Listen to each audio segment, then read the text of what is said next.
नमस्कार, शाम के 4 बज चुके हैं। एबीपी न्यूज पर हाजिर हूं मैं रोमाना इस्सार खान। उत्तर प्रदेश के चुनाव से पहले की सियासी घमासान शुरू हो चुका है। रैलियों में पार्टियां एक दूसरे पर जमकर निशाना साध रही हैं और इस बार ज़बानी जंग के केंद्र में मोहम्मद अली जिन्ना का जिन। जी हां, निशाने पर अखिलेश यादव। दरअसल अखिलेश यादव ने हरदोई की रैली में जिन्ना और सरदार पटेल की तुलना कर दी। बस फिर क्या था, बीजेपी ने अखिलेश यादव के बयान को मुद्दा बनाकर समाजवादी पार्टी पर हमला बोल दिया है। अखिलेश यादव से अपने बयान पर माफी की मांग की है। सरदार पटेल जी, राष्ट्रपिता महात्मा गांधी, जवाहरलाल नेहरू, जिन्ना एक ही संस्था में पढ़कर के बैरिस्टर बनकर के आए थे। एक ही जगह पर पढ़ाई लिखाई की उन्होंने, वो बैरिस्टर बने, उन्होंने आजादी दिलाई। उन्हें किसी भी तरीके से अगर किसी का भी संघर्ष करना पड़ा होगा तो वो पीछे नहीं हटे। हरदोई के मंच से गांधी, नेहरू और सरदार पटेल के साथ जिन्ना का नाम लेना अखिलेश यादव को भारी पड़ने लगा है। बीजेपी कह रही है कि अखिलेश यादव ने पटेल और जिन्ना को एक ही तराजू में तौलकर सरदार पटेल का अपमान किया है। कल मैं समाजवादी पार्टी के राष्ट्रीय अध्यक्ष का वक्तव्य सुन रहा था। वह देश तोड़क जिन्ना से इस राष्ट्र को जोड़ने वाले सरदार वल्लभ भाई पटेल की तुलना कर रहे थे। भाइयों बहनों, ये वक्तव्य अत्यंत शर्मनाक है। सरदार वल्लभ भाई पटेल भारत की एकता और अखंडता के आधार हैं, उसके शिल्पी हैं। योगी ने अखिलेश से माफी की मांग की तो केशव प्रसाद मौर्य ने तो समाजवादी पार्टी को नमाजवादी पार्टी कह दिया। श्री अखिलेश यादव जी को अगर श्री अखिलेश अली जिन्ना कहा जाए तो कोई अंतर नहीं होगा। एक ही विद्यालय में पढ़ने के बाद एक ने देश का विभाजन करवाया और एक ने देश को जोड़ने का काम किया। ये समाजवादी पार्टी नहीं, नमाजवादी पार्टी है और ऐसी पार्टी को उत्तर प्रदेश की जनता चुनाव में सबक सिखाने का काम करेगी। असल में भारतीय राजनीति में जिन्ना और पटेल कभी एक तराजू पर तौले नहीं जा सकते। जिन्ना ने जहां भारत का बंटवारा करवाया, वहीं सरदार पटेल को भारत को एकजुट करने का जनक माना जाता है। ऐसे में अखिलेश यादव का ये बयान उनकी सियासी साइकिल की रफ्तार में ब्रेक भी लगा सकता है। बीजेपी ने ट्वीट करके कहा, जब भी जिक्र देश तोड़ने वालों का हो, एसपी, बीएसपी और कांग्रेस एक मत होकर देश तोड़ने वालों के साथ खड़ी हो जाते हैं। हालांकि कांग्रेस ने अखिलेश यादव के बयान पर इस बार ऐतराज जताया है। आप एक शब्द में सुनना चाहते हैं कि तो ये जो है ये घोर अन्याय है। महात्मा गांधी से और पटेल से, नेहरू से और उसी पंक्ति में जिन्ना को रखना ये अन्याय है। आप ये मांग करेंगे कि माफी मांगे? बिल्कुल माफी मांगनी चाहिए। जिस व्यक्ति ने देश का विभाजन किया उसको देश की आजादी से कोई मतलब नहीं था। वो तो सिर्फ ये चाहते थे कि मुसलमानों के लिए अलग देश बने। इसलिए ये जो है घोर आपत्तिजनक बात। होता यह है कि जब भी देश में चुनावी माहौल बन रहा होता है, कहीं न कहीं से जिन्ना का जिक्र आ ही जाता है। अभी यूपी में चुनाव होने हैं और अखिलेश खुद जिन्ना को लेकर सियासी अखाड़े में कूद पड़े हैं। अखिलेश जी ने कल और ही चीजें कही थी, कर एक्सीलेंस की बात करी थी और मुझे लगता है कि भारतीय जनता पार्टी जब चुनाव में जा रही है तो वो जो अच्छी अच्छी बातें हैं वो छोड़ के उन मुद्दों को जरूर उठाती है जिसमें एक तरह का सांप्रदायिक माहौल बिगड़े। मैं लगता हूं कि बाबा मुख्यमंत्री एक बार ये तो बता दे कि मान लीजिए आज भी काम बोलता है कि बात पे समाजवादी पार्टी पे आप फीता काटते हो, एक काम अपना भी बता दो। बीजेपी को वैसे भी जिन्ना का विवाद सूट करता है और यहाँ तो तुलना सरदार पटेल से हो गई है। यूपी में पटेल समुदाय के वोटर अच्छी खासी संख्या में हैं, लिहाजा बीजेपी इस मुद्दे को आसानी से छोड़ने वाली नहीं है। और ये जो जिन्ना विवाद है, इस पे एआईएमआईएम के मुखिया हैं असदुद्दीन ओवैसी, उनकी भी एंट्री हो गई है। असदुद्दीन ओवैसी ने एबीपी न्यूज से खास बातचीत में बीजेपी और समाजवादी पार्टी दोनों दलों को आड़े हाथ लिया। हमारे साथ हैं एआईएमआईएम के अध्यक्ष असदुद्दीन ओवैसी। ओवैसी साहब, कल आपने अमित शाह का भाषण सुना होगा उत्तराखंड में। उन्होंने कहा कि हरीश रावत और जो कांग्रेस की सरकार थी पहले, वो हाईवेज का इस्तेमाल करने देती थी नमाज के लिए। क्या कहेंगे आप?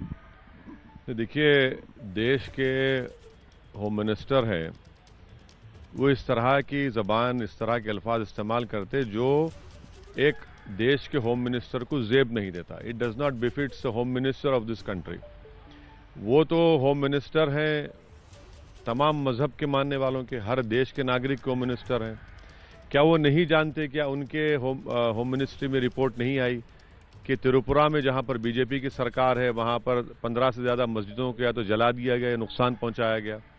क्या वो नहीं जानते कि गुड़गांव में, हरियाणा में आपकी सरकार है, पुलिस की परमिशन के बावजूद भी वहां पर हिंदुत्व ऑर्गेनाइजेशन ने हर जुमे के दिन गड़बड़ करती है, नमाज पढ़ने नहीं देती? अगर 15-20 मिनट के लिए मुसलमान नमाज पढ़कर चला जाता है, किसी प्रॉपर्टी पे कब्जा नहीं होता, कोई लॉ एंड ऑर्डर का प्रॉब्लम नहीं, तो इनको तकलीफ क्यों हो रही है? क्या देश में इतने फेस्टिवल्स नहीं होते? तो सब लोग फेस्टिवल मनाते हैं, मगर एक देश के होम मिनिस्टर को इस तरह के अल्फाज इस्तेमाल करना ये बड़ा ही गलत है। इससे मुसलमानों के ताल्लुक से और नफरत बढ़ेगी। उनको तो मिलाने का काम करना चाहिए। वो तो इस तरह का बयान देकर मुसलमानों से नफरत पैदा करें। और याद रखिए, अगर किसी फ्राइडे के दिन, जुमे के दिन अगर किसी जगह पर मुसलमानों पर हमला होता है, लॉ एंड ऑर्डर का मसला होता है, तो अमित शाह साहब क्या करेंगे? जब वो एक चुनावी रैली थी, उन्होंने ये भी कहा कि चुनावी रैली होगी, कुछ रैली होगी, आप देश के होम मिनिस्टर हैं, आप क्या पैगाम दे रहे हैं? आप क्यों नफरत फैला रहे हैं मुसलमानों के ताल्लुक से? आप वोट बटोरने के लिए क्यों भारत की सबसे बड़ी माइनॉरिटीज के ताल्लुक से डर पैदा कर रहे हैं, नफरत क्यों पैदा कर रहे हैं? ये तो गलत है। अखिलेश यादव ने कल एक बयान दिया कि जिन्ना, नेहरू, गांधी, पटेल सब एक ही जगह से बैरिस्टर बनकर निकले और उन सब ने भारत की आज़ादी में योगदान दिया, जिन्ना ने भी। अखिलेश यादव को हम कह रहे हैं कि हम भी बैरिस्टर हैं, हमने भी लिंकन जिन से बैरिस्ट्री किया है। तो एक बैरिस्टर अखिलेश यादव से कह रहा है कि वो हिस्ट्री को पढ़ें। जिन्ना की वजह से पाकिस्तान बना, अब उस बात को अगर वो भूल जाते हैं तो फिर उनको कोई हिस्ट्री का लेसन सिखाए उनको, ये तो गलत बात है ना। और अगर आप ये समझ रहे हैं कि इस तरह से बात करने से कुछ पॉलिटिकल मैसेजिंग होगा, कोई पॉलिटिकल मैसेजिंग नहीं होगा। भारत के हर लोग जानते हैं कि टू नेशन थियोरी की पहली बात करने वाले सावरकर थे, उसके बाद मोहम्मद अली जिन्ना, और देश का पार्टीशन हुआ। मौलाना अबुल कलाम आज़ाद तो देश के पार्टीशन के खिलाफ थे, वो तो गांधी जी के पास, नेहरू के पास दौड़ रहे थे। इंडिया, उनकी किताब जो बाद में उनके मरने के बाद छपी, उसमें लिखा हुआ है कितनी तकलीफ में थे। तो अखिलेश यादव को हिस्ट्री पढ़ने चाहिए और देखकर सही बात करनी चाहिए। कांग्रेस कह रही है कि जिन्ना और हिंदू महासभा की वजह से देश का विभाजन हुआ था, पार्टीशन हुआ था। कांग्रेस अभी आरोप, कांग्रेस ने क्यों एक्सेप्ट किया देश के विभाजन को? कांग्रेस ने क्यों मौलाना अबुल कलाम आज़ाद की बात नहीं सुनी? ये भी तो जवाब देना पड़ेगा ना उनको। बहुत बहुत शुक्रिया। तो अमित शाह को चंद वोटों के लिए ये नहीं करना चाहिए, ये कह रहे हैं असदुद्दीन ओवैसी, और उनका कहना है कि अखिलेश यादव को अब जाकर इतिहास पढ़ें और इस तरह की बात। राजेंद्र के साथ प्रशांत, एबीपी न्यूज, दिल्ली। और देखिए, उत्तर प्रदेश में जारी ये जो सियासी घमासान है, इस पर बीएसपी प्रमुख मायावती ने भी पलटवार कर दिया है। मायावती की तरफ से ट्वीट किया गया है। ट्वीट करके समाजवादी पार्टी और बीजेपी दोनों पार्टियों को अपने निशाने पर मायावती ले रही हैं। क्या है मायावती का ट्वीट, ये आपके सामने। एसपी मुखिया द्वारा जिन्ना को लेकर कल हरदोई में दिया गया बयान और उसे लपक कर बीजेपी की प्रतिक्रिया, इन दोनों पार्टियों की अंदरूनी मिलीभगत और इनकी सोची समझी रणनीति का हिस्सा है, ताकि यहां यूपी विधानसभा चुनाव में माहौल को किसी भी प्रकार से हिंदू मुस्लिम करके खराब किया जाए।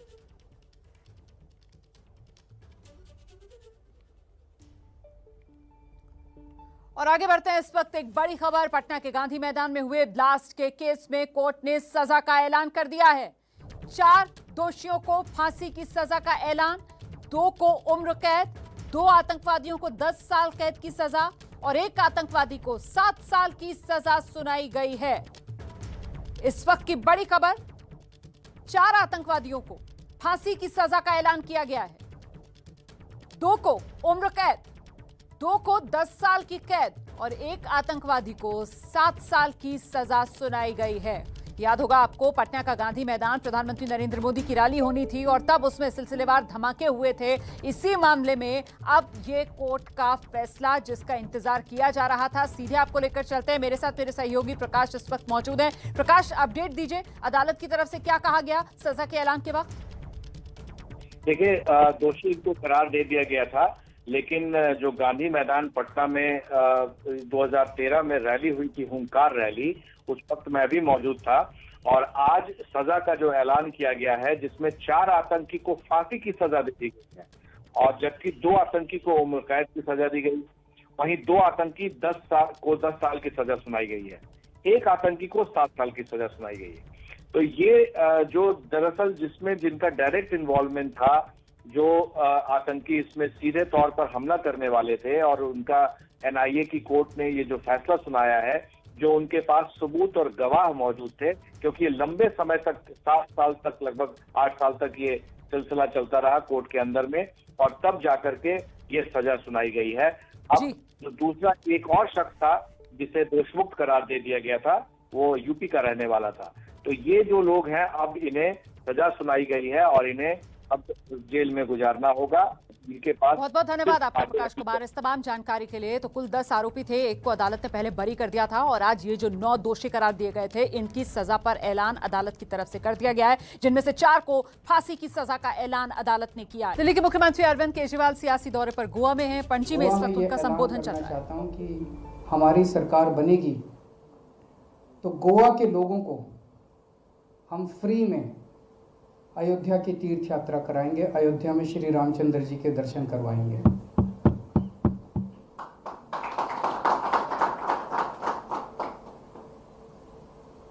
जो हमारे क्रिश्चियन भाई बहन हैं, उनके लिए हम वेलंकनी उनको लेके जाएंगे, फ्री तीर्थ यात्रा उनको वेलंकनी की करवाएंगे। जो हमारे मुस्लिम भाई बहन हैं, उनको अजमेर शरीफ की यात्रा करवाएंगे। और मुझे बताया गया कई सारे ऐसे लोग हैं गोवा के अंदर जिनको शिरडी में श्रद्धा है, उनको शिरडी की तीर्थ यात्रा कराएंगे। अब ये कोई मैं नई बात नहीं कह रहा, दिल्ली में हमारी मुख्यमंत्री तीर्थ यात्रा योजना पिछले कुछ वर्षों से चल रही है। 3 साल पहले शुरू की थी, लेकिन पिछले 2 साल से कोरोना की वजह से रुक गई। पहले 1 साल में 35,000 से ज्यादा लोगों को हम तीर्थ यात्रा करा चुके हैं दिल्ली में। उसमें हम लोगों को उनकी चॉइस के चॉइस दे दी जाती है, उसकी चॉइस के तीर्थ स्थान पे ले जाते हैं, AC ट्रेन से ले जाते हैं, AC होटल में रुकवाते हैं। उनका आना जाना, रहना, खाना पीना सब कुछ सरकार देती है, सब कुछ फ्री होता है। कहा गया है कि तीर्थ यात्रा करवाना बड़े पुण्य का काम है। इन्हीं लोगों की दुआओं से और इन्हीं लोगों के आशीर्वाद से आज हम लोगों का प्यार मिल रहा है। तो गोवा के लोगों को भी हम तीर्थ यात्रा करवाएंगे।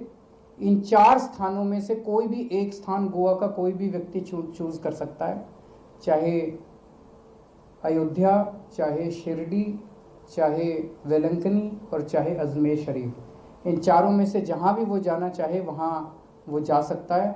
और तो गोवा में आम आदमी पार्टी का बड़ा बयान, अगर सत्ता में आते हैं तो 3,000 रुपए बेरोजगारी भत्ता देने का ऐलान, और साथ ही साथ तीर्थ यात्रा कराएंगे गोवा के निवासियों को अगर आम आदमी पार्टी की सरकार गोवा में बनती है। 1984 के सिख दंगों को लेकर विवादों में घिरे रहने वाले दिल्ली के नेता जगदीश टाइटलर को लेकर पंजाब की राजनीति गर्मा गई।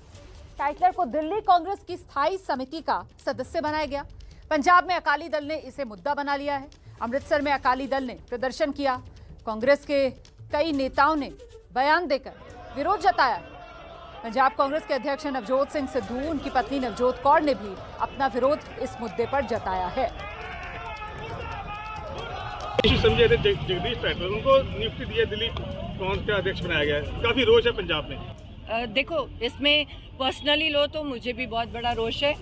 पार्टी लेवल का जो भी है उसमें मैं कमेंट करने वाली कोई नहीं होती, उन्हीं को इस बात का जवाब देना पड़ेगा। अयोध्या में आज से दीपोत्सव शुरू हो गया है। भगवान श्री राम की नगरी अयोध्या दीपों से अब जगमगाएगी और इस बार नया रिकॉर्ड बनने वाला है।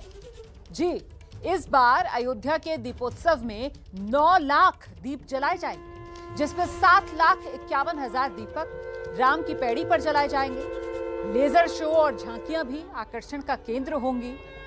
वहीं दिवाली के मौके पर इस दीपोत्सव के लिए अयोध्या समेत उत्तर प्रदेश में सुरक्षा के भी चाक चौबंद इंतजाम किए गए हैं। तो ये दो तस्वीरें आपके सामने, एक तरफ आप देख सकते हैं कैसे अयोध्या समेत पूरे प्रदेश में, पूरे उत्तर प्रदेश में सुरक्षा के कड़े इंतजाम, और वहीं दूसरी तरफ अयोध्या नगरी एक बार फिर दीपोत्सव मनाने की तैयारी में। आज से दीपोत्सव की शुरुआत होगी और इस बार जो रिकॉर्ड बनेगा, 7,51,000 दीप राम की पैड़ी पर जलाए जाएंगे।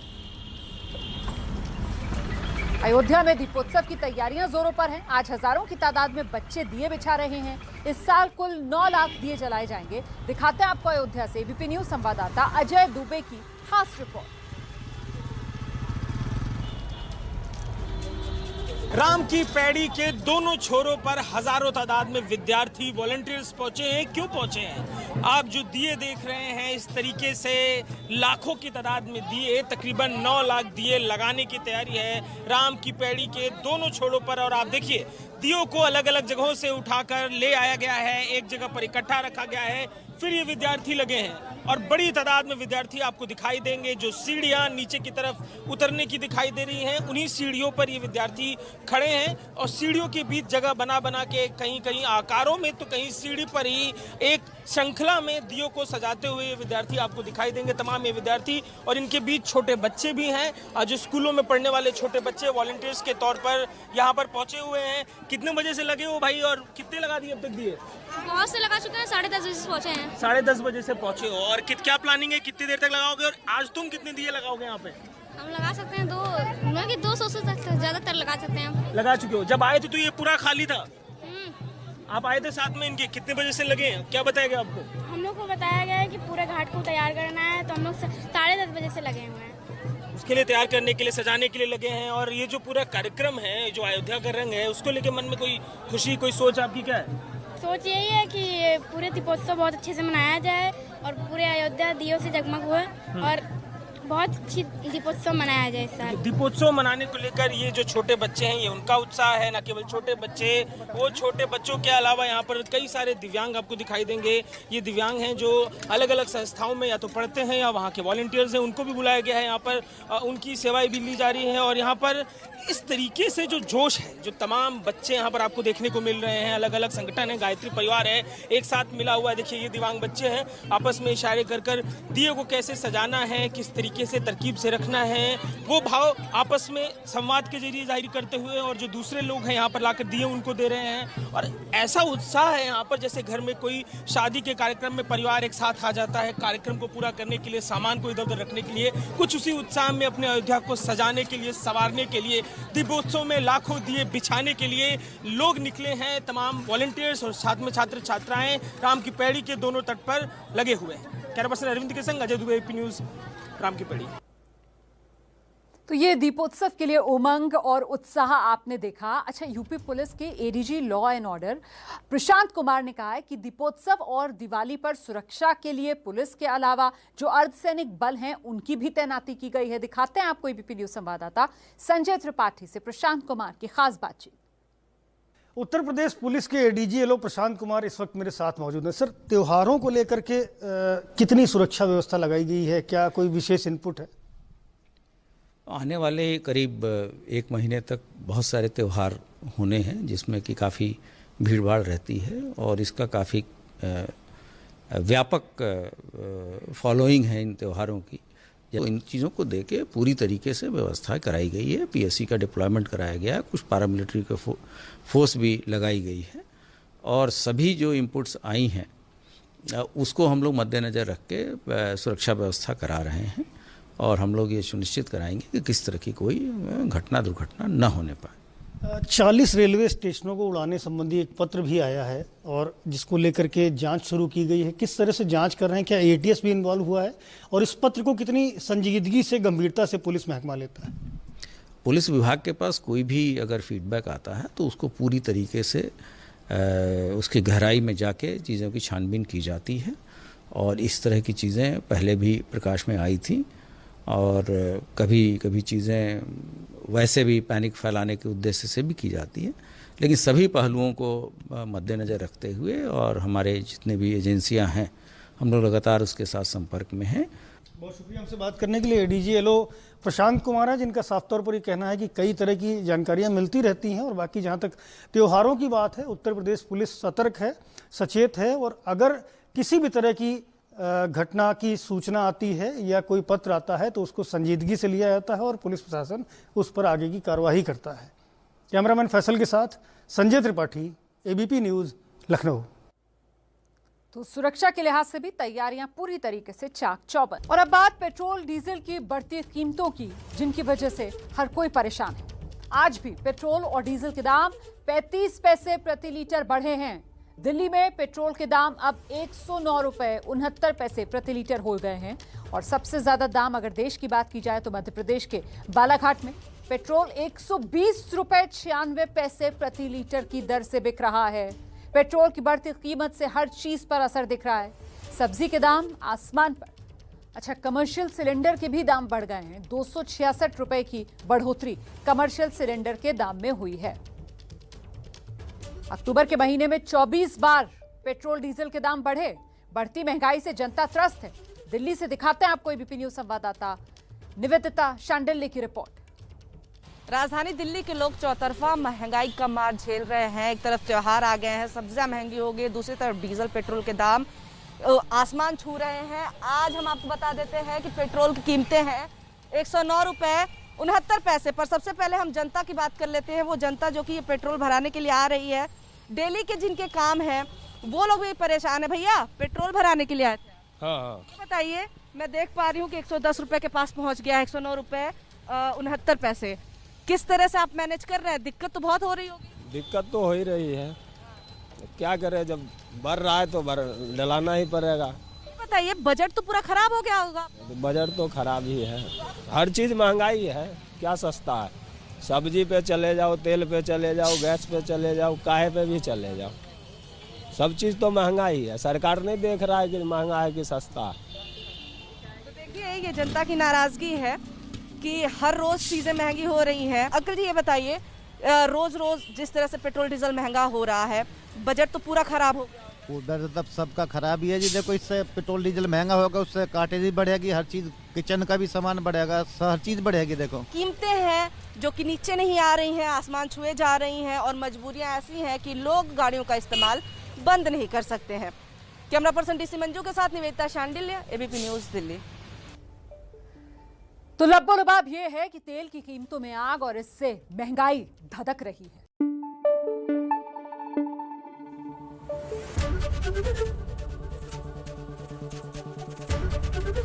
एबीपी न्यूज आपको रखे आगे।